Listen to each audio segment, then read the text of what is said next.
จะคบกันได้นานเท่าไรอาจจะมีเรื่องราวให้เราแยกทางกันวันไหนไม่รู้ว่าเธอกับฉันจะจุงมือได้ไกลเท่าไรเรื่องในร้ายจะเกิดกับเราทั้งสองคนตรงนี้ฉันไม่รู้จะเป็นอย่างไร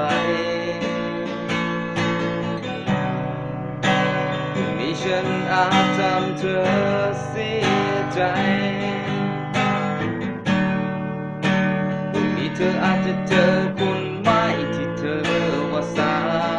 ยเรื่องเลวร้ายอาจจะเกิดกับเราทั้งสองคนแต่ตอนนี้มีแค่สองเรา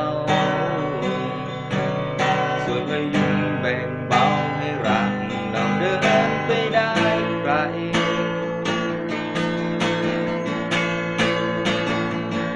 สัญญาได้ไหมจะไม่มีใครทำเรา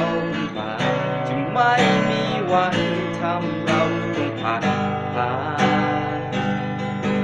จะอยู่ด้วยกันตลอดไปจากสายคนนี้จะขอสัญญาดูแลรักษาเธอยิ่งกว่าใครจะฝ่าฟันเรื่องราวร้ายๆไปด้วยกันฉันกับเธอ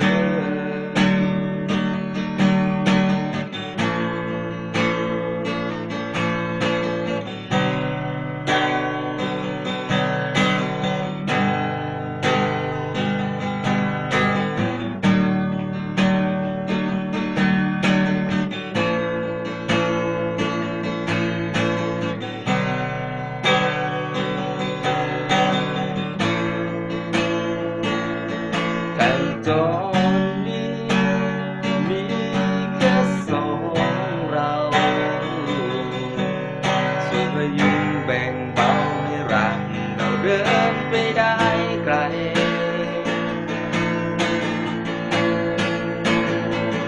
สัญญาได้ไหมจะไม่มีใคร